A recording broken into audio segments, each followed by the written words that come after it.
Sally, as I listened to you tell the story, I remember as a boy in church, and I don't know if you remember that old hymn they used to sing, My Mother's Prayers Have Followed Me. But when we used to sing that in church, I remember as a kid, I was kind of sensitive in my heart. I used to think about her praying, and as a boy, it would bring tears to my eyes, thinking about how much she loved us and would pray for and over us. Sally, it meant everything. That you begin to realize that the fight we're in personally every day, the concerns we have over our children, that, man, when people get into trouble, I know this, the first thing they do is ask somebody to pray.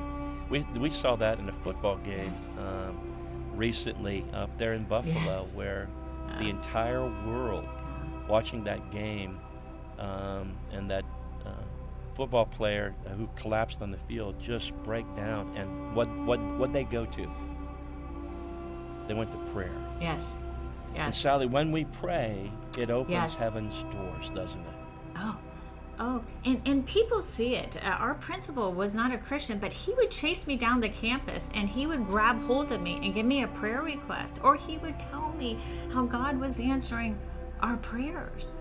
I would have teachers, I would have parents come and give us prayer requests, and they would witness God answer that prayer.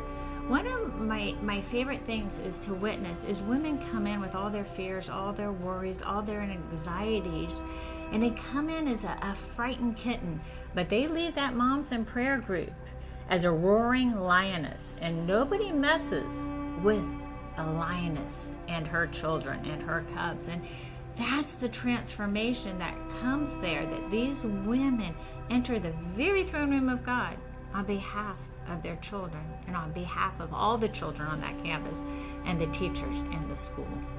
If 2 or more women gather together just 1 hour, God does that which is impossible. He does immeasurably more than we can ask or imagine. And that brings him glory and salvation revival that you're hearing and seeing about, not just happening at Ashbury, but it's happening all throughout the United States. It's happening around the world, where 900 students in December in Switzerland surrendered their lives to Jesus.